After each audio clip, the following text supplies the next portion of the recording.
This podcast is intended for a mature audience over 19 years of age and is provided on an educational and informational basis. Any material presented is for informational purposes only and should not be taken as a substitute for professional medical advice or as an endorsement or medical claim by Pattison Media, Everything Podcasts, or any advertiser.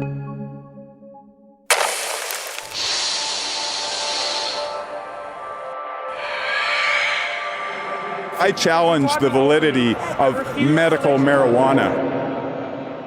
The medical marijuana stops the arthritis, it stops the pain in my shoulders, the pain in my back. I don't need to medicate with pharmaceutical drugs that make me feel nauseous or sick. It's not a resistance to the idea of medical cannabis being a medical product. He showed his medical marijuana card, but it didn't matter. But rather not understanding how to make a box for it because it doesn't fit in the current box. The law was on trial as it pertained to autonomous decisions about health. This is the Canadian Potcast. I'm Don Schaefer. Before cannabis was readily available recreationally, a lot of the chatter was around medicinal cannabis. You could argue that to shift public opinion towards full legalization, you had to start with showing the benefits of cannabis before you convince everyone that actually getting high is no big deal. And that's certainly what the lawyer who first got cannabis prohibition declared unconstitutional in Canada was thinking. To have clients who would come to you with life-destroying criminal records because they were smoking pot in a park, and now they couldn't travel to the States. Now they might even go to jail. It made it obvious, to me anyway, that there wasn't anything better I could be doing with my legal skills than pursuing this. On the Canadian Podcast today, we're telling the story of how Aaron Harnett fought cannabis prohibition and won. It's a really dramatic court case, and the arguments were based on a different case that led to abortion regulation being struck down. Stick around for that. Before we get to the history, though, medicinal cannabis doesn't get talked about so often today. Some users claim medicinal cannabis is very effective for many conditions like epilepsy, etc. Despite its increasing popularity, the evidence supporting the medical efficacy is limited. So we're talking to Dr. Stephanie Lunn, Director of Medical Affairs for the largest medical cannabis producer in Canada, Aurora Cannabis, about what they're researching right now. We are sitting in a serious opioid crisis in North America. The evidence out there that cannabis can help reduce opioid use is enough for me to just be so curious as to why we're not acting on it. That's all coming up on this episode of the Canadian Podcast. With the latest pot news, I'm Jay Coburn.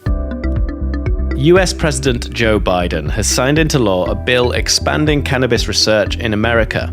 The bipartisan bill signals a new era in federal cannabis policy. It's the first standalone cannabis bill approved by both chambers of Congress. The Senate and the House both passed it with unanimous consent.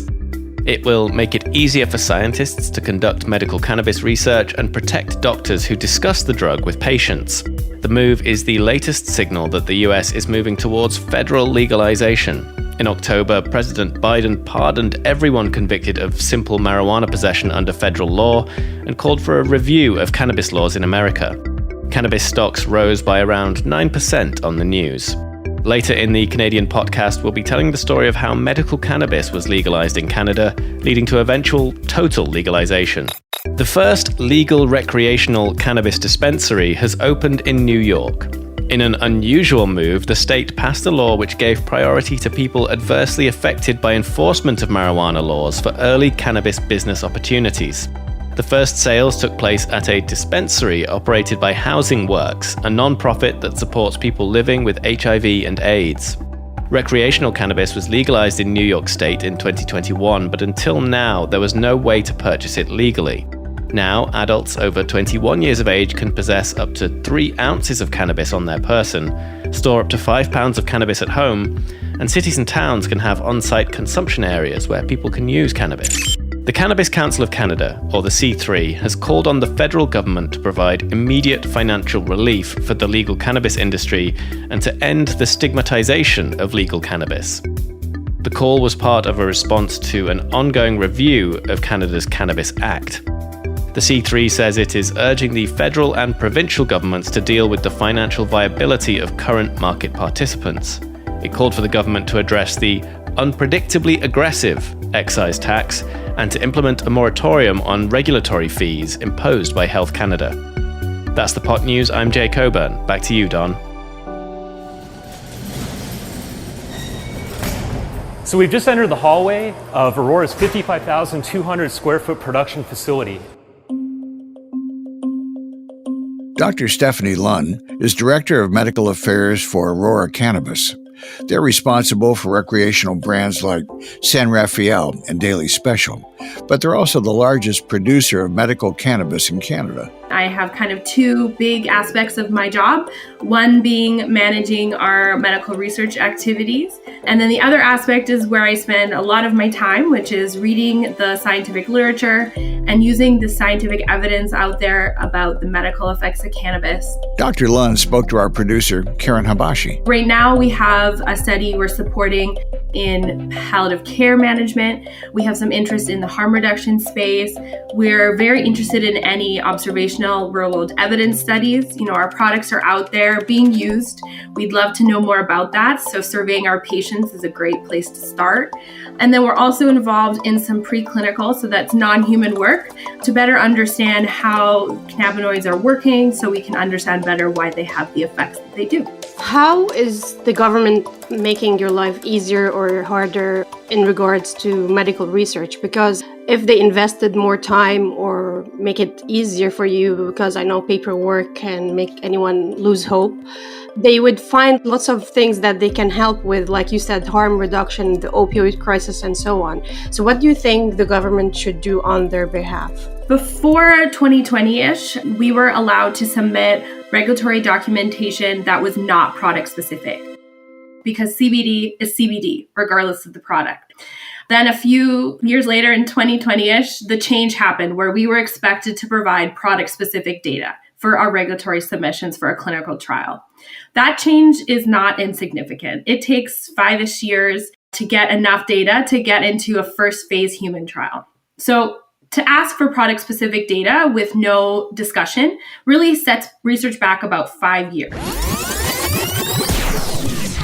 In the meantime, our products are out and about being used and we can't study them. So then last year in March, there was a change from Health Canada after significant discussions with government relations teams like ours at Aurora and our C3 Industry Association. We got some ease there where they said, some trials, so if they are more exploratory in nature, we will allow non-product specific data in that submission. But if it's more than exploratory, you need the product specific data. That is a very subjective definition. And so it really is a bit of a trial and error still. What is considered exploratory or not exploratory? We've had success in this pathway with non-product specific data. So we're really thankful for that. But every submission is kind of a guess. Will it get approved or not? And that really adds a lot of risk to someone like us. Putting a submission package together is not insignificant. So research in Canada has definitely taken a hit, and I hope that we see some changes moving forward. And in the meantime, we do what we can. But it's not in the best interest of patients or consumers not to be able to easily study medical effects of products because they're using them.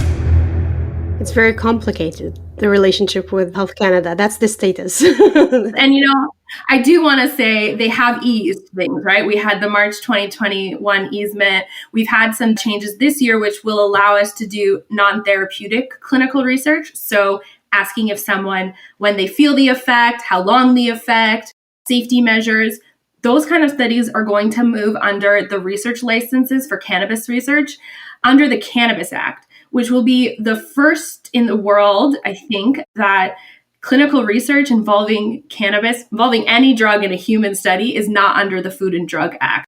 It's a landmark place and time on the long road to bringing medicinal marijuana into the scientific mainstream. So I do like to give kudos where kudos are due, but I would like to see a bit more help from them. Is it because no one can actually trademark cannabis for medical use in comparison to other pharmaceutical medication? I think I would reframe that as it's harder to make a drug number product with cannabis. Typical pharmaceuticals are one active compound. Advil is ibuprofen as the active. It's very easy to make it. It's the same compound every time. It's the same amount every time. Putting a drug package together like that is very easy, and that is what they're used to.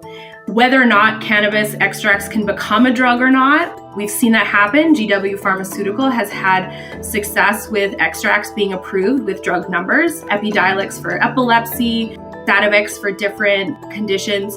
So I don't think that has anything to do with it, but what it is really is Health Canada's mindset that if you're making a medical product, it should follow the medical product pathway.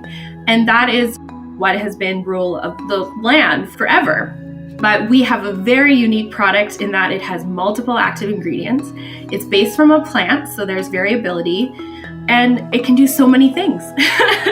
And it's out there. And so it's at every step of the drug pathway without being anywhere almost. And so it's not, I think, a resistance to the idea of medical cannabis being a medical product, but rather not understanding how to make a box for it because it doesn't fit in the current box. You noted earlier like epilepsy and so, but what are the confirmed medical uses for cannabis? So the largest body of scientific evidence that we have for medical cannabis efficacy is for chronic pain. That is the main reason patients come to seek out cannabis to help manage their chronic pain. And chronic pain is many different things. So that as a title is helpful to an extent, but there's certainly more work to be done to determine specific types of chronic pain, what ratio of cannabinoids is most effective, what format, what extract. We need to do a lot of work there. And then chronic pain is very rarely a condition by itself. Many patients with chronic pain will also experience anxiety, depression, sleep issues. Those are the next top 3 conditions that patients seek out cannabis for. And it's very difficult to tease out when they say cannabis is helping them. Is it just the pain or is it also improving sleep? And so that aspect of talking to patients is very interesting because sometimes they'll say, it really helped my sleep. Now my pain is better too. And now my science brain is like, I wonder which one came first. So it's very interesting how helpful it can be for chronic pain and everything around chronic pain, including, as we've touched a bit on, the opioid crisis. How can we use cannabis in a way to, number one, protect individuals from addiction, and number two, potentially use it as an idea to reduce the scourge and negative consequences from the opiate epidemic? The amount of evidence there is really building. I have a hard time understanding why we haven't acted more on it. There is a significant amount of evidence that shows that medical cannabis, legalization of cannabis leads to a reduction in the use of opioids, benzodiazepines. These are not drugs that are kind to people. We are sitting in a serious opioid crisis in North America. The evidence out there that cannabis can help reduce opioid use is enough for me to just be so curious as to why we're not acting on it. Opioids are well covered by insurance companies. Cannabis is not always. And sometimes it comes down to a person having to decide if they're going to pay their bills and therefore have to go with opioids, or if they wanted to go with cannabis, they couldn't, afford other things. So there's a lot tied up in that, and I hope that we make some progress there. Dr. Lunn is not only a scientist and a medical researcher, but advocates for Cannabis Act reform and change wherever she can. And like a true scientist, she comes with facts. We hope to see a removal of excise tax from medical cannabis. We hope to see an increase in the amount of THC allowed in edibles. That's a huge limiting factor for patients. Right now, that is 10 milligrams per package. It's also meaning that it's keeping the illicit market alive with that limit. So get engaged. Cannabis is legal here. We should be thankful for that, of course, but there's still a lot to do. And we're always here to answer questions. A big part of moving medical cannabis in general forward is education and getting the right information out there. And that's a big part of my job. So we're happy to field any questions and be out there educating. If you need some support on that, check us out. So thank you so much for your time today. I really appreciate it. That was Dr. Stephanie Lunn, Director of Medical Affairs for Aurora Cannabis. Dr. Lunn helped us understand the lay of the land for medical cannabis today. But in the 90s, even medicinal use was illegal. Let's go back to the court case that changed that. And just a heads up, you'll hear the term marijuana occasionally throughout this piece. It's a term we prefer to avoid due to its history. But a lot of the old literature and legal documents did use the term, so it's hard to avoid completely.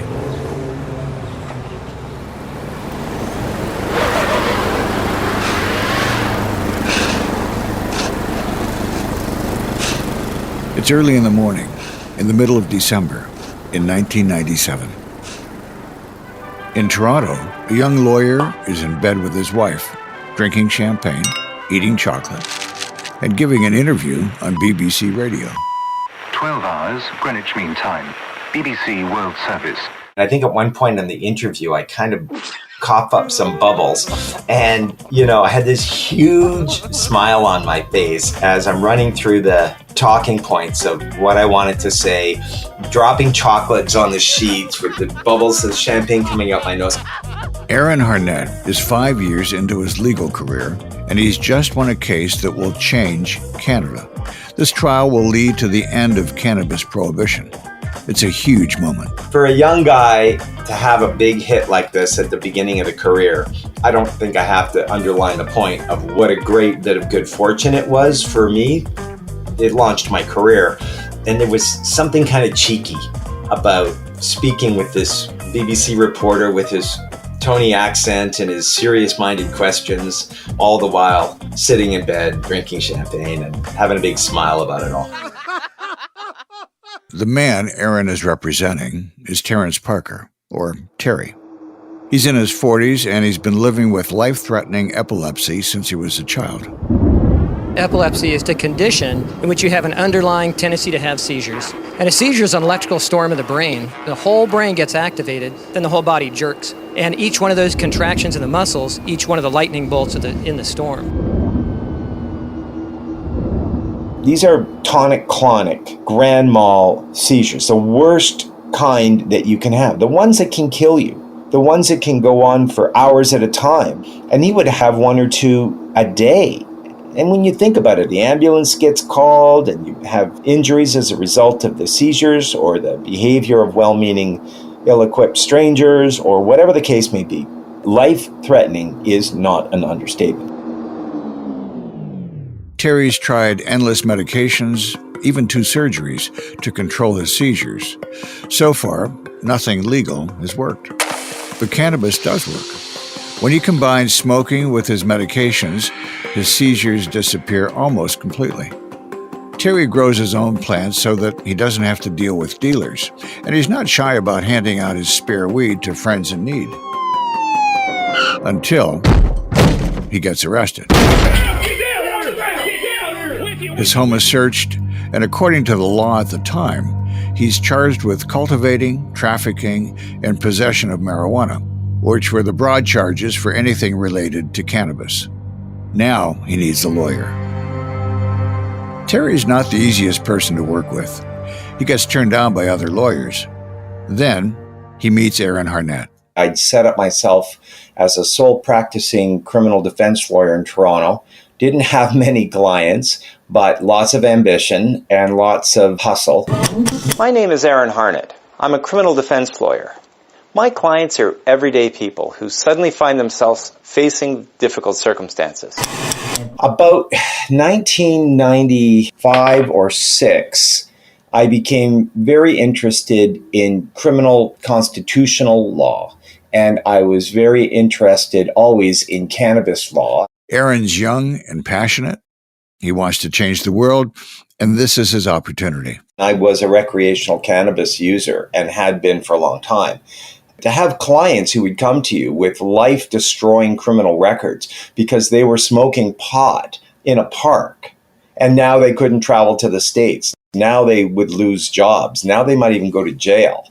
And knowing that one was himself consuming marijuana, but for my good luck, I could also be thrown in a jail cell. It made it obvious to me anyway that there wasn't anything better I could be doing with my legal skills than pursuing this. Aaron looks over Terry's case and sees a huge opportunity. He might be a difficult client, but everything lines up to make this the case to challenge cannabis prohibition in Canada. Because for Aaron, the end goal was always total legalization, and Terry shares that vision.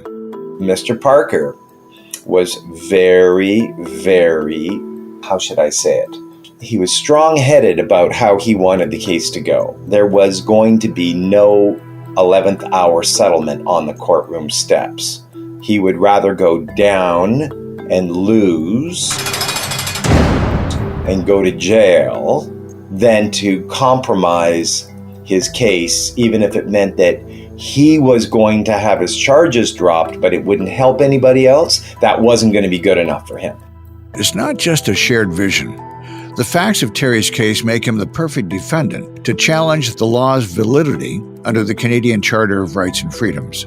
I realized that he had gone through all of the scientific testing that other cannabis patients had not done. He had been involved in a program at the Addiction and Research Foundation that tried synthetic THC on his condition and found it didn't work. That is an amazing fact that helped to ground our arguments, because otherwise the judge could just say, you're premature, you're here complaining, you want to throw out a whole law because Terry likes smoking weed and it helps for his condition, but you haven't tried some of the other legally available THC analogs. Well, he'd already done that, and we could put that issue to bed. So Terry and Aaron get together and start building a case for his trial at the Ontario Court of Justice. There's no question that Terry is guilty of what he's accused of.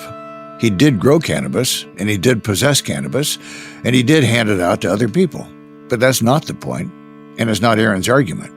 Aaron will argue that the law itself is wrong, that it violates Terry's Charter of Rights to life and liberty, that without cannabis, his life is in danger, and that it's his right to choose the most effective and least risky treatment for his epilepsy. And Aaron will base his argument on another famous case, this one from 1988. It was in the back of my mind that we might be raided one day, but since I had been operating already for 2.5 years with a tremendous record, it was an open secret that I was working here and doing abortions. The Crown versus Morgentaler, the case that struck down abortion regulation in Canada.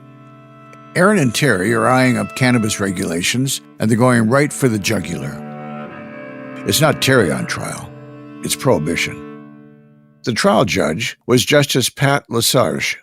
Aaron says he was the perfect judge for the case, compassionate, progressive, and fair. I remember the first meeting that we had with our trial judge, and all he knew is that I was bringing a charter application, and he thought it was going to be like I was going to complain that there was a statement that was taken that was done before a lawyer could give legal advice or something along that line, one of the routine charter applications.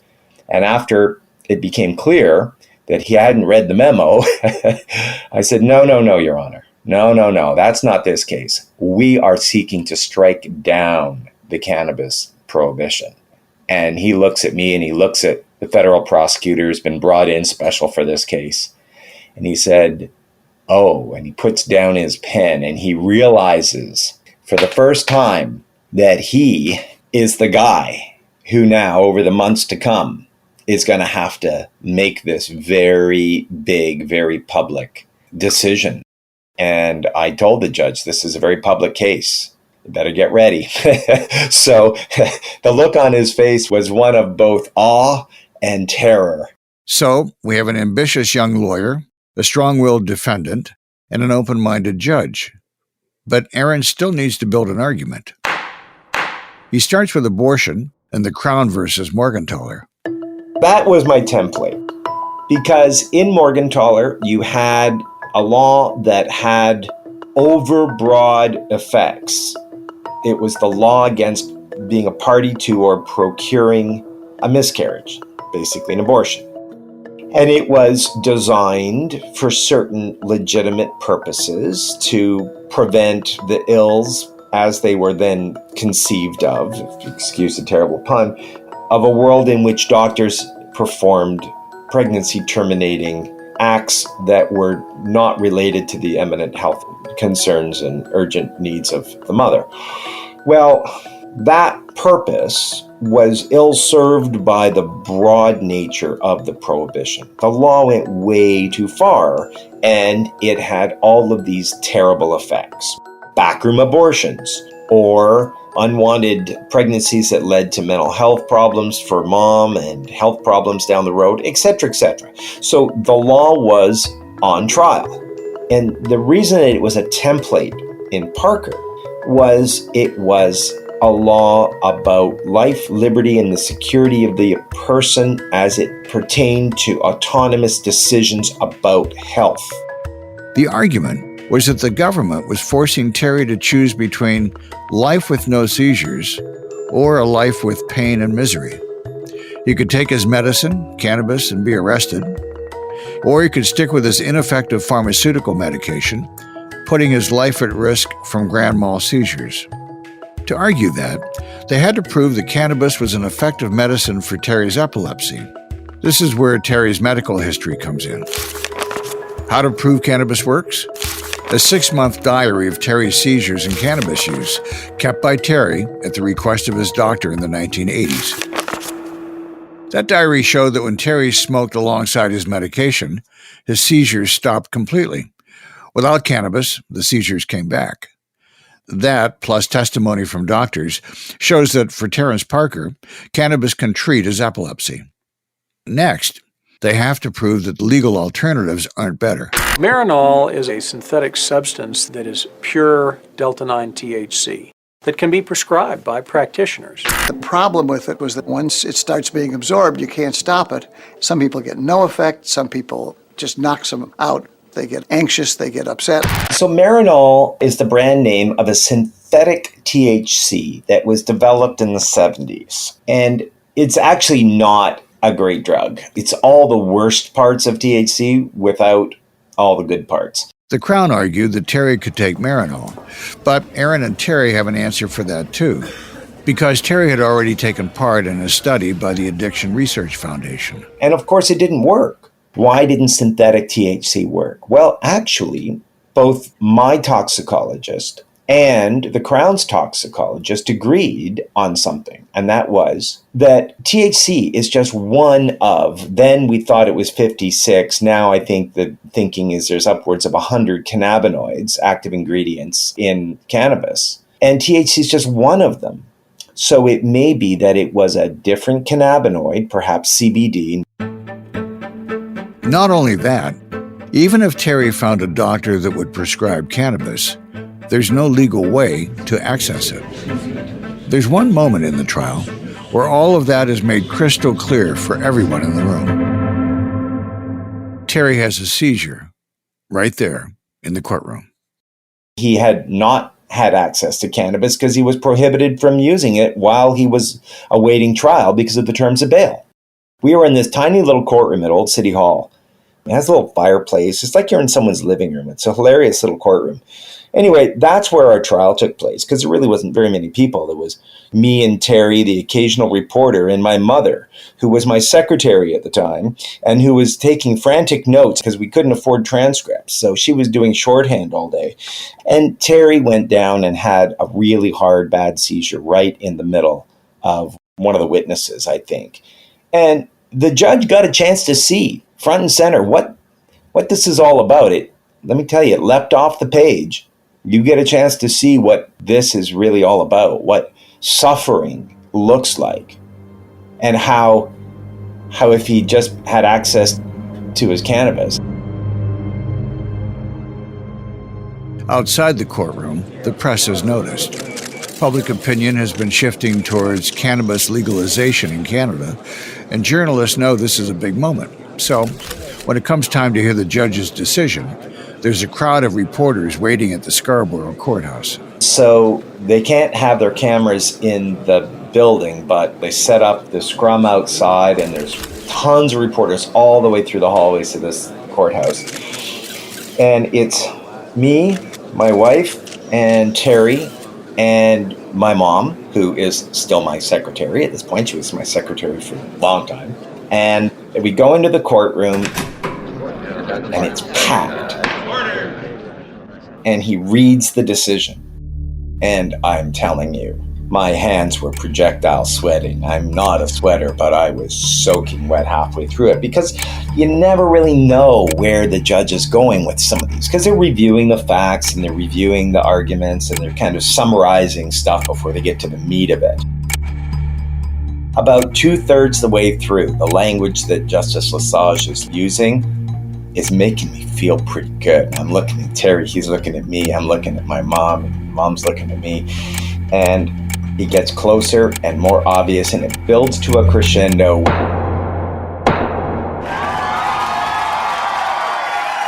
He found him guilty on the trafficking, but that was a throwaway. It didn't matter. It was worth probation or a fine or whatever it was. It was something, nothing. And then striking down the legislation and reading in exceptions and finding, that it was unconstitutional and all the reasons why. That's it. The law is declared unconstitutional.